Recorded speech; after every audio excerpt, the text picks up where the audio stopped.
Hello friends, welcome to number one study. इस video में हम देखेंगे क्लास 10 साइंस की बुक का चैप्टर नंबर 6 लाइफ प्रोसेसेस। इस चैप्टर का लाइन बाय लाइन एक्सप्लेनेशन देखेंगे। इसकी फर्स्ट वीडियो में हमने देखा कि हमें इस चैप्टर में क्या चीज़ें पढ़नी है। तो वहाँ पे हमने देखा न्यूट्रिशन, रेस्पिरेशन, ट्रांसपोर्टेशन, एक्सक्रीशन, इन सभी चीज़ों के बारे में अब हमें डिटेल में स्टडी करनी है। इस वीडियो में हम देखेंगे न्यूट्रिशन के बारे में कि न्यूट्रिशन क्या है और क्यों ज़रूरी है हमारे बॉडी के लिए। देखते हैं इसका line by line explanation. When we walk or ride a bicycle we are using up energy. तो जब हम वॉक कर रहे, चल रहे, या फिर हम बाइसिकल राइड कर रहे, बाइसिकल चला रहे, तो हम क्या करते हैं, हमारे बॉडी में जो एनर्जी है हम उसको यूज़ कर लेते हैं।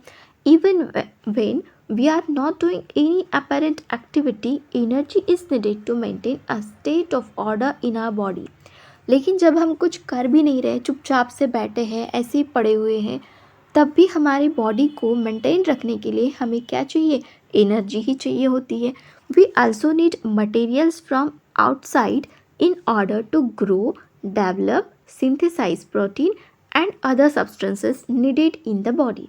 और वैसे भी हमारे बॉडी को बाहर से भी कुछ चीज़ें चाहिए होती है।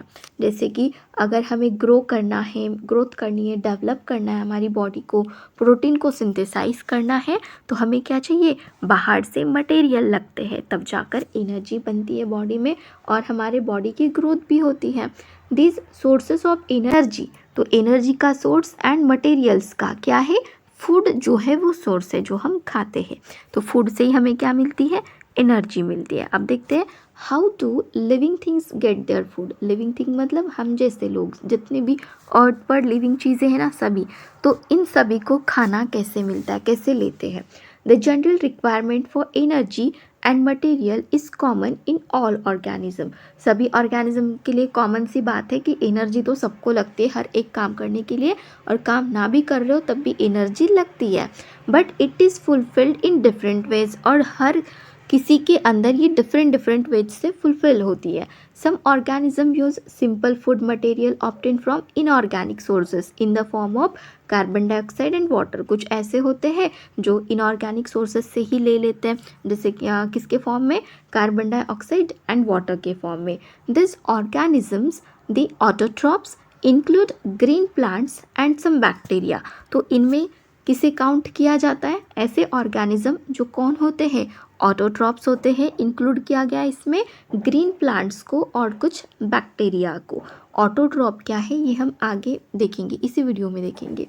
Other organism utilise complex substances, और कुछ ऑर्गेनिज्म ऐसे होते हैं जो कॉम्प्लेक्स सब्सटेंसेस को यूटिलाइज करते हैं। जैसे कि हम लोग ऐसा नहीं कि कार्बन डाइऑक्साइड ले लिया, ठीक है, कुछ मतलब ऐसे ही बाहर से एक दो चीज़ें खा ली और बस हो गया, ऐसा नहीं। हमें क्या चाहिए, कॉम्प्लेक्स सब्सटेंस चाहिए। This complex substances have to be broken down into simpler one. और फिर ये जो कॉम्प्लेक्स सब्सटेंसेस होते हैं ये ब्रोक डाउन हो जाते हैं सिंपलर फॉर्म्स में before they can be used for the upkeep and growth of the body. Body के ग्रोथ के लिए यूज़ होने से पहले। टू अचीव दिस, तो ये अचीव करने के लिए ऑर्गेनिज्म यूज बायोकैटालिस्ट। तो ऐसा सब कुछ करने के लिए क्या चाहिए ऑर्गेनिज्म के पास, बायोकैटालिस्ट चाहिए, जिन्हें हम बोलते हैं एंजाइम। खाना खा लिया, उसका ब्रेक डाउन करना है, तो भाई ब्रेक डाउन होगा कैसे, बायोकैटालिस्ट चाहिए, जिसे हम क्या बोलते हैं, enzyme. Thus, the heterotrophs' survival depend directly or indirectly on autotrophs. Heterotrophic organisms include animal and fungi. अब देखो यहाँ पे दो वर्ड्स आ गए, एक तो ऑटोट्रॉप्स और दूसरा हेटेरोट्रॉप्स। और क्या बोला है, जो हेटेरोट्रॉप्स है ये खुद के सर्वाइवल के लिए डायरेक्टली और इनडायरेक्टली डिपेंड रहते ऑटोट्रॉप्स पे।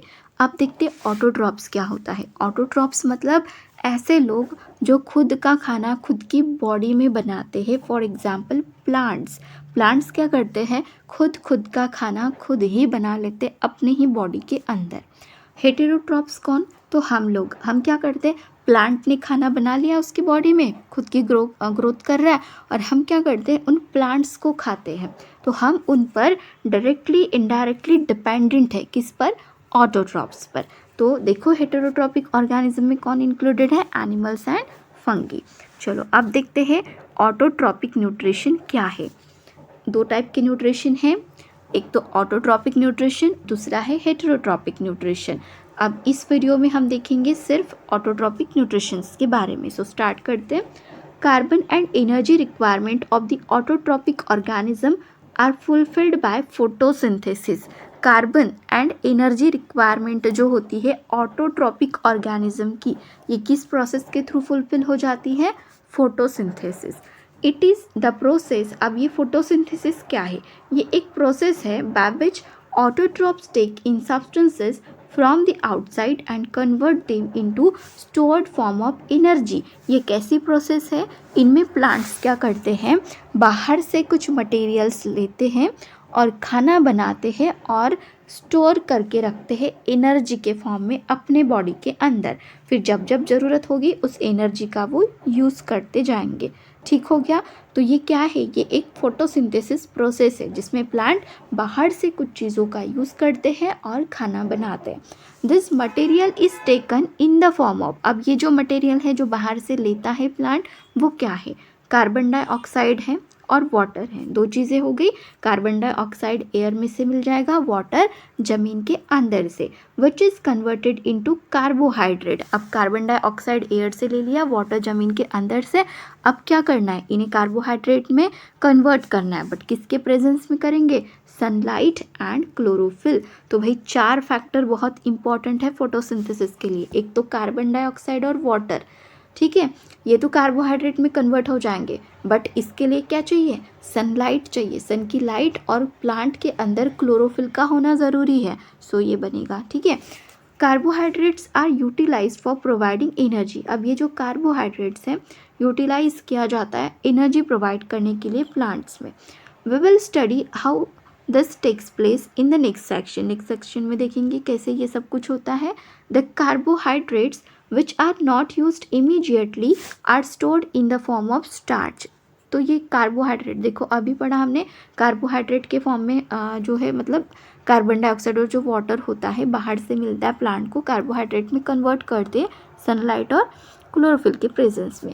बट ये जो कार्बोहाइड्रेट है इसे इमीडिएटली यूज़ नहीं करते प्लांट, तो किसके फॉर्म में वो फिर स्टोर करके रखते हैं? स्टार्च के फॉर्म में। देखो कार्बोहाइड्रेट ही है बट उसको इमीडिएटली यूज़ नहीं कर रहे, स्टोर करके रख रहे। सो प्लांट के अंदर हम क्या बोलते हैं? क्या प्रेजेंट है? स्टार्च प्रेजेंट है। क्लियर हो गया? Okay. which serve as the internal energy reserve to be used as and when required by the plant। जब भी प्लांट को ज़रूरत होती है सो वो यहाँ से ले लेते हैं। किसके यहाँ? कहाँ से? स्टार्च के फॉर्म में जो स्टोर करके रखते हैं ना, सो वहाँ से। A somewhat similar situation is seen in us, where some of the energy derived from the food we eat is stored in our body in the form of glycogen। तो कुछ ऐसी ही सिचुएशन हमारे बॉडी के अंदर भी होती है, जैसे कि प्लांट में कार्बोहाइड्रेट तो बना लिया, स्टार्च के फॉर्म में स्टोर करके रखते, जब ज़रूरत होगी बॉडी को यूज़ कर लेते स्टार्च को। ऐसा ही कुछ होता है हमारे बॉडी में। खाना खाते हैं, स्टोर हो जाता है हमारे बॉडी में, किसके फॉर्म में होता है? तो ग्लाइकोजन के फॉर्म में। अब ग्लाइकोजन क्या है ये भी हम इस चैप्टर में आगे आने वाली वीडियोस में देखेंगे। सो आगे आने वाली वीडियोस को अच्छे से वॉच कर लेना है आपको। अब देखते हैं रिएक्शन। प्लांट के अंदर क्या होती है? फोटोसिंथेसिस कैसे होती है? देखो एयर में से वो क्या लेते हैं? कार्बन डाइऑक्साइड, वाटर ज़मीन के अंदर से। किसकी प्रेजेंस में फोटोसिंथेसिस होती है? क्लोरोफिल और सनलाइट के प्रेजेंस में होती है प्रोसेस। और बनता क्या है? ग्लूकोज बनता है, C6H12O6। वैसे कार्बन, हाइड्रोजन और ये ऑक्सीजन, कार्बन हाइड्रोजन ऑक्सीजन क्या है? कार्बोहाइड्रेट्स ही है, बट प्लांट के बॉडी में ये स्टोर रहता है स्टार्च के फॉर्म में। ठीक हो गया? अब कार्बन डाइऑक्साइड और वाटर, क्लोरोफिल और सनलाइट के प्रेजेंस में क्या बना रहे? ग्लूकोज बना रहे, C6H12O6, और ऑक्सीजन एंड वाटर को रिलीज़ कर रहे। अब यहाँ पे ये जो नंबर्स है ना, जैसे कि ये जो CO2 है इसके आगे 6 लगा हुआ है, H2O के आगे 12 लगा हुआ है, तो ये नंबर्स क्या है? बैलेंस की गई ये इक्वेशन। ये इक्वेशन को बैलेंस करना हमने चैप्टर 1 में सीखा है, जिसके वीडियोस ऑलरेडी चैनल पे अपलोडेड है, आप वहाँ से देख सकते हैं कि इक्वेशन को कैसे बैलेंस किया जाता है। सो अब आगे देखते हैं। Let us now see what actually happens during the process of photosynthesis. चलो देखते हैं जब फोटोसिंथेसिस प्रोसेस होती है ना प्लांट में, तो एक्चुअली होता क्या है वहाँ पे, कैसे होती है photosynthesis. The following event occur during this process. तो जब फोटोसिंथेसिस हो रही है किसी पर्टिकुलर प्लांट के अंदर, तो ये 3 जो स्टेप्स है यहाँ पर ये फॉलो करता है कोई भी प्लांट, ठीक है। सो स्टार्ट करते हैं फर्स्ट पॉइंट से। अब यहाँ पे देखो कौन सी फिगर है, figure 6.1, cross section of A lip. Lip का क्रॉस सेक्शन है और हर एक पार्ट की लेबलिंग आपको यहाँ पर गिवन है, ठीक हो गया। चलो अब देखते हैं, हाँ, जब फोटोसिंथेसिस होती है तो क्या क्या होता है इस प्रोसेस के होने के साथ साथ। क्या होता है, absorption of light energy by chlorophyll. अब हमें ये तो पता चल गया 4 फैक्टर्स ज़रूरी है, कार्बन डाइऑक्साइड, वाटर, सनलाइट और क्लोरोफिल। तो ये जो क्लोरोफिल क्या है, ये पिगमेंट है। क्लोरोफिल ग्रीन कलर का पिगमेंट, अगर ये किसी प्लांट के अंदर प्रेजेंट है तो प्लांट के लिव्स जो होते हैं कलर कैसा रहता है, ग्रीन कलर। अगर क्लोरोफिल एब्सेंट है तो प्लांट का जो कलर है, लीव्स का कलर, वो ग्रीन नहीं दिखता, ठीक है। तो जो ग्रीन कलर है ना प्लांट्स का, वो क्लोरोफिल की वजह से है। तो ये जो क्लोरोफिल प्रेजेंट रहता है प्लांट्स के लिव में, ये क्या करता है, लाइट एनर्जी को एब्जॉर्ब कर लेता है। दिन में बहुत सारी लाइट एनर्जी मिलती है सन से, तो फटाफट से क्लोरोफिल क्या करता है, लाइट एनर्जी को एब्जॉर्ब कर लेता है। कन्वर्शन ऑफ लाइट एनर्जी, अब लाइट एनर्जी एब्जॉर्ब तो हो गई प्लांट के अंदर, अब इस लाइट एनर्जी को कन्वर्ट किया जाता है केमिकल एनर्जी में और स्प्लिट होता है वाटर मॉलिक्यूल। वाटर का फॉर्मूला क्या है, H2O, है ना। तो ये स्प्लिट मतलब दो इसमें डिवाइड हो जाता है, किसमें, हाइड्रोजन एंड ऑक्सीजन में, ठीक है। एक हाइड्रोजन बनता है और दूसरा ऑक्सीजन बनता है इसका मॉलिक्यूल।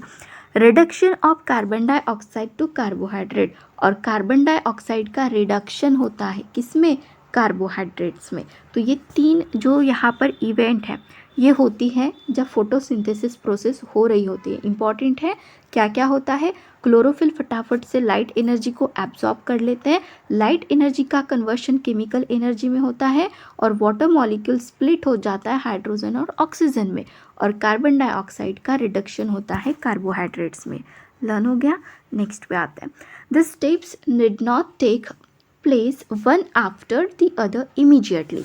और ये जो स्टेप्स थी, तीनों स्टेप्स, क्लोरोफिल का लाइट एनर्जी को एब्जॉर्ब करना, फिर लाइट एनर्जी का केमिकल एनर्जी में कन्वर्शन होना और वाटर मॉलिक्यूल का स्प्लिट होना, ये इमीडिएटली हो जाना इतना भी कोई मतलब ज़रूरी नहीं है। थोड़े थोड़े टाइम के बाद या फिर कुछ आवर्स के बाद भी अगर होता है तो चलता है। जैसे कि एग्जाम्पल में क्या बताया, डेजर्ट प्लांट्स के बारे में, जैसे कि ये पॉइंट आपको दिया है ना कि ये जो स्टेप्स है कोई ज़रूरत नहीं है कि इमीडिएटली हो जाए, एक के बाद एक हो जाए, ऐसा कोई ज़रूरी नहीं है। डेजर्ट प्लांट में देखो क्या होता है, अब ये जो डेजर्ट प्लांट है ये कार्बन डाइऑक्साइड को टेकअप करते कब, रात में कार्बन डाइऑक्साइड लेते हैं and prepare an intermediate which is acted upon by the energy absorbed by the chlorophyll during the day। Desert के जो प्लांट्स है वो क्या करते हैं, दिन में लाइट एनर्जी को एब्जॉर्ब करके रखते हैं। अब इसके बाद लाइट एनर्जी का कन्वर्शन किस में होना, केमिकल एनर्जी में। ये इमीडिएट नहीं होता, टाइम लगता है। डेजर्ट के प्लांट क्या करते हैं, रात को कार्बन डाइऑक्साइड लेते हैं, ठीक है। तो इमीडिएट हो रही है क्या, सभी स्टेप्स नहीं हो रहे, तो प्लांट्स में ऐसा चलता है। Let us see how each of the components of the above reaction are necessary for photosynthesis। अब हम क्या पढ़ेंगे कि कैसे ये जो each of component है, कौन कौन से, कार्बन डाइऑक्साइड, वाटर, सनलाइट और एक कौन सा, क्लोरोफिल, ये कितने नेसेसरी है। अगर इनमें से एक एब्सेंट भी रहता है तो क्या फोटोसिंथेसिस होती है, ये हम पढ़ेंगे अब आगे आने वाले टॉपिक्स में। If you carefully observe a cross section of a leaf under the microscope, अगर आप किसी एक लीफ का क्रॉस सेक्शन केयरफुली ऑब्जर्व करते हो माइक्रोस्कोप में, जैसे कि फिगर 6.1 में दिखाया गया है, देखो यहाँ पे कितने सारे ग्रीन डॉट्स दिखते हैं जिन्हें हम क्या बोलते हैं, क्लोरोप्लास्ट बोलते हैं, बराबर है, इसके बारे में पढ़ रहे हैं अभी। You will notice that some cell contain green dots, कुछ सेल्स में हमें क्या दिखेंगे, जैसे ही हम माइक्रोस्कोप में देखेंगे तो ग्रीन कलर के डॉट्स दिखेंगे, देखो यहाँ पे दिख रहे हैं हमें, बराबर है। This green dots are cell organelles called chloroplast. तो क्या होते हैं ग्रीन डॉट, सेल ऑर्गेनेलीज जिसे हम बोलते हैं क्लोरोप्लास्ट। और इन क्लोरोप्लास्ट के अंदर प्रेजेंट होता है क्लोरोफिल, क्लोरोफिल पिगमेंट, जिससे ग्रीन कलर मिलता है प्लांट को। Let us do an activity which demonstrate that chlorophyll is essential for photosynthesis. तो अब हम पढ़ेंगे ये एक्टिविटी 6.1, जिससे हमें समझ में आ जाएगा कि भाई क्लोरोफिल जो है वो बहुत इम्पॉर्टेंट है फोटोसिंथेसिस के लिए। क्लोरोफिल नहीं है तो फोटोसिंथेसिस नहीं होगी, मतलब कुछ ना कुछ तो प्रॉब्लम क्रिएट होगा। सो ये देखेंगे। वैसे एक्टिविटी काफ़ी बड़ी है, सो एक्टिविटीज़ के जो वीडियो है वो हम सेपरेट बनाएंगे। अब इसके बाद जो है ना हम कंटिन्यू करते चैप्टर, एक्टिविटी का वीडियो इस वीडियो के बाद आएगा, ठीक है, नेक्स्ट वीडियो इसके बाद। सो स्टार्ट करते हैं यहाँ से।